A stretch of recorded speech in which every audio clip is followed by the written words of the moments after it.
I'm motivated by fear.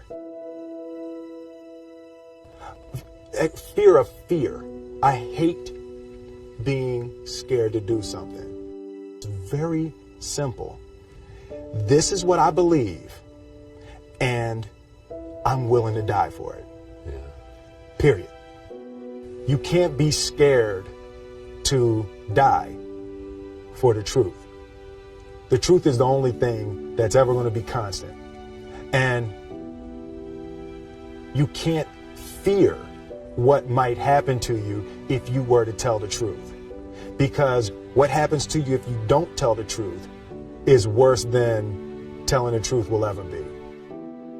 The first step before anybody else in the world believes it is you have to believe it. There's no reason to have a plan B because it distracts from plan A. And I think psychologically, the advantage that gives me over a lot of people that I have been in competition with in different situations is it's difficult to take the first step when you look how big the task is. The task is never huge to me. It's always one brick. I believe, and I learned very young, that you don't try to build a wall. You don't set out to build a wall. You don't say, I'm going to build the biggest, baddest, greatest wall that's ever been built. You don't start there. You say, I'm going to lay this brick as perfectly as a brick can be laid. There will not be one brick on the face of the earth that's going to be laid better than this brick that I'm going to lay in this next 10 minutes. And you do that every single day. And soon you have a wall. And soon you have a wall.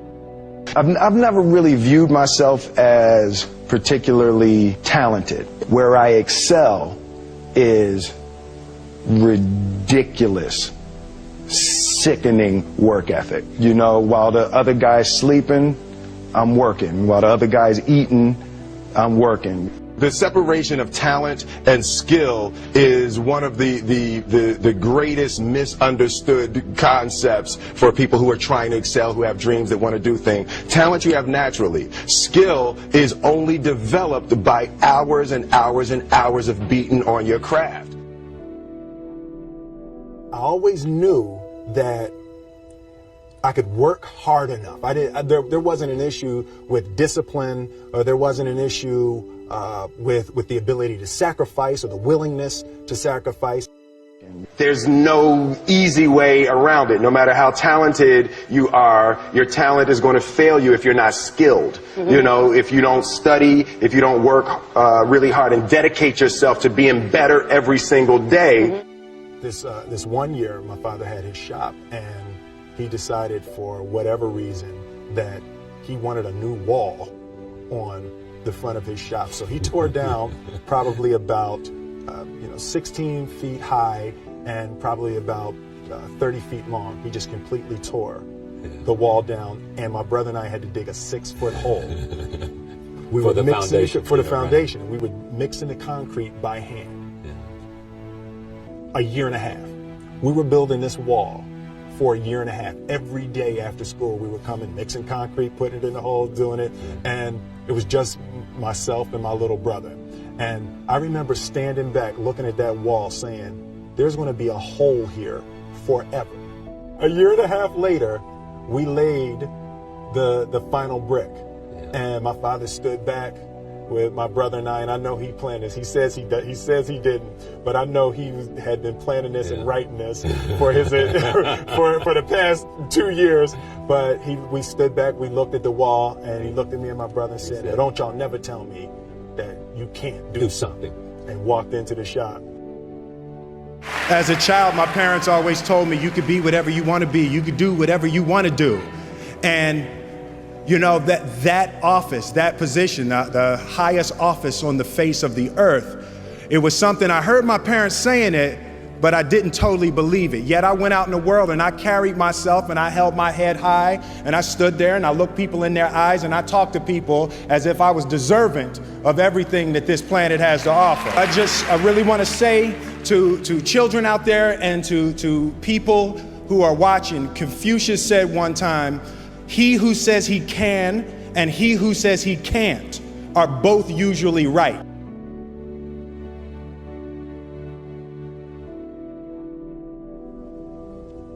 having the opportunity to study greatness. And anytime you have that opportunity, there are certain intricacies that will make clear who you are. It becomes that much more clear who you are. The definition of who I am is very clear to me, and it also redefines who I want to be, in that I know for a fact that I'm stronger than I thought I was. You know, you can't help but ask yourself the question, what would I do if I was in Muhammad Ali's shoes? I'm not the best at anything. You know what I mean? Eddie Murphy is funnier than I'll ever be. Denzel is more powerful than I'll ever be. I think that my strength is I can do everything well. You know, I can do a little bit of everything, and that's what I concentrate on to be my strength. I'll never be able to compete with Denzel. I enjoy connecting with people and ideas, and you know, I have a mission statement. So every year for probably the past 10 years, I've worked out a mission statement for myself.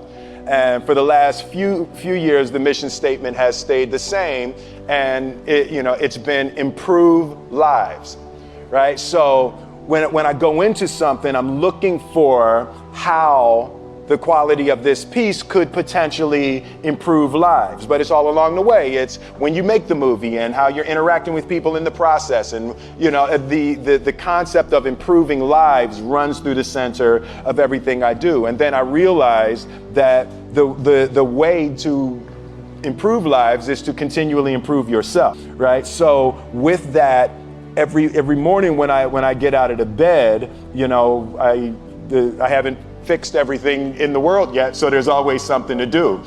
I want my life, I want my work, my family, I want it to mean something. If you are not making someone else's life better, then you're wasting your time. Like your life will become better by making other lives better. A few months ago, I said that I believe that if I chose to, I could be the president of the United States.